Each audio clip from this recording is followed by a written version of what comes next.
बारामतीमध्ये अत्याधुनिक दर्जाचं पशुवैद्यकीय महाविद्यालय उभारणार असल्याची घोषणा उपमुख्यमंत्री अजित पवार यांनी केली आहे.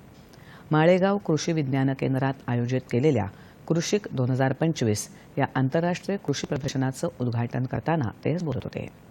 कृषी क्षेत्रात कृत्रिम बुद्धिमत्तेचा वापर हे या वर्षीच्या प्रदर्शनाचं आकर्षण आहे.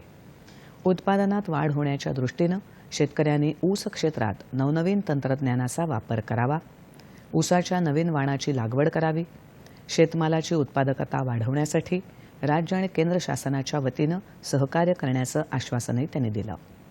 लोककल्याणकारी योजनांचा प्रभावीपणे लाभ देऊन शेतकऱ्यांचं जीवनमान उंचावण्यासाठी प्रयत्न करण्यात येईल, असं कृषीमंत्री माणिकराव कोकाटे यांनी सांगितलं. शेतकऱ्यांना योजनांचा पारदर्शक पद्धतीनं लाभ देण्यासाठी तंत्रज्ञानाचा वापर करणार असल्याचंही ते म्हणाले. वाढत्या लोकसंख्येचा विचार करता शेतीत गुणवत्तापूर्ण उत्पादन वाढवण्यासाठी प्रयत्नांची गरज पशुसंवर्धन मंत्री पंकजा मुंडे यांनी व्यक्त केली. खत, पाणी, उत्पादनाची गुणवत्ता, हवामानानुसार पीक पद्धतीचं नियोजन यासाठी कृत्रिम बुद्धिमत्तेचा वापर करण्याची गरज राष्ट्रवादी काँग्रेस शरदचंद्र पवार पक्षाचे अध्यक्ष आणि बारामती कृषी विकास ट्रस्टचे अध्यक्ष शरद पवार यांनी व्यक्त केली.